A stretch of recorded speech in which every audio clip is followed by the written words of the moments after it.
कब्र में पहली रात इंसान की जिंदगी की सबसे तन्हा और सबसे फैसला कुन रात होती है।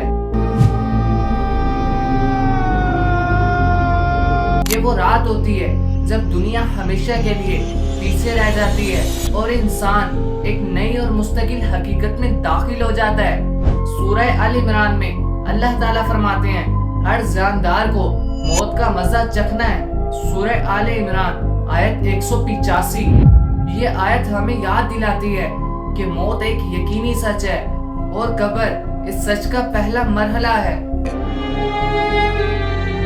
जब इंसान इस दुनिया से रुखसत होता है तो उसे गुस्ल दिया जाता है, कफन पहनाया जाता है, उसकी नमाज जनाजा अदा की जाती है। कुछ लोग आंसू बहाते हैं, कुछ लोग दुआएं करते हैं और उसके बाद सब लोग अपने अपने घरों की तरफ लौट जाते हैं।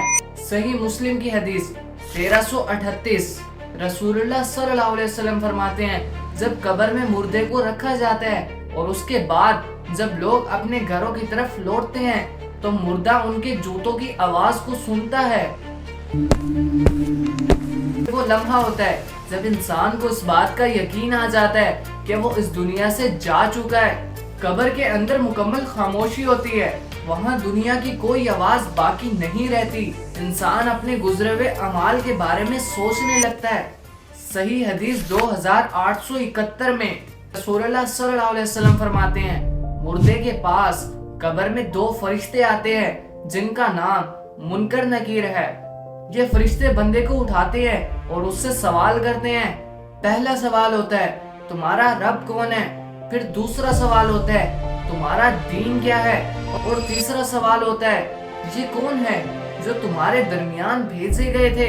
ये सवाल महज जुबान के मुतल्लिक नहीं बल्कि ईमान के मुतल्लिक होते हैं। अगर बंदा मोमिन होता है तो अल्लाह ताला उसे सच्चा जवाब देने की तौफीक अता फरमाते हैं। वो कहता है, मेरा रब अल्लाह है, मेरा दीन इस्लाम है और ये नबी हजरत मोहम्मद सल्लल्लाहु अलैहि वसल्लम अल्लाह ताला के रसूल हैं।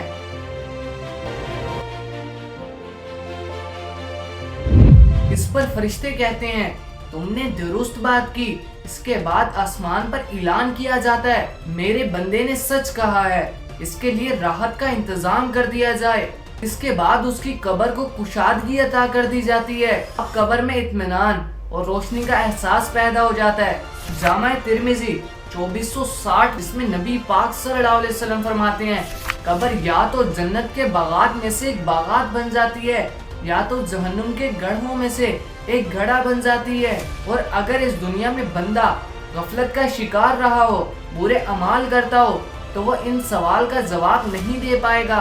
वो कहेगा, मुझे इस बारे में इल्म नहीं, मैंने लोगों को यही कहते सुना था। जिस पर फरिश्ते जवाब देंगे, तुमने गौर नहीं किया और तुमने समझने की कोशिश नहीं की।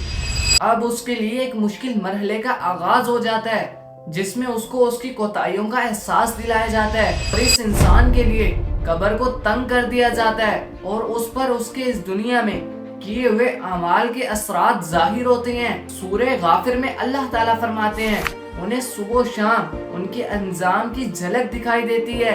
सही मुस्लिम की हदीस 588 में आता है जिसमें नबी पाक सल्लल्लाहु अलैहि वसल्लम दुआ करते हैं, ऐ अल्लाह मैं अज़ाब कब्र से तेरी पनाह मांगता हूँ। ये इस बात की वाज़ेह दलील है कि कब्र की पहली रात इंसान के लिए बहुत बड़ा मरहला है। कब्र में इंसान के साथ ना माल जाता है, ना औलाद जाती है और ना ही दुनिया के मामलात जाते हैं। बस सिर्फ उसके अमाल उसके साथ जाते हैं, ख्वाह वो नेक अमाल हो या बुरे अमाल हो। नमाज उसके लिए सुकून का जरिया बन जाती है, सदका उसका सहारा बन जाता है और कुरान उसके लिए रहनुमाई का सबब बनता है। कब्र की पहली रात हमें ये सबक देती है कि इस दुनिया की कामयाबी कोई मायने नहीं रखती।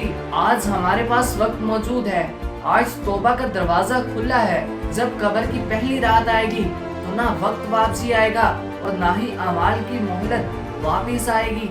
इसीलिए खुद को सवार लीजिए, अगला मरहला यकीनी है। अगर कब्र के अजाब से डर लगता है तो कमेंट में अल्लाहुम्मा अज़िरनी मिनन नार लिख कर जाएं। जज़ाकल्लाह।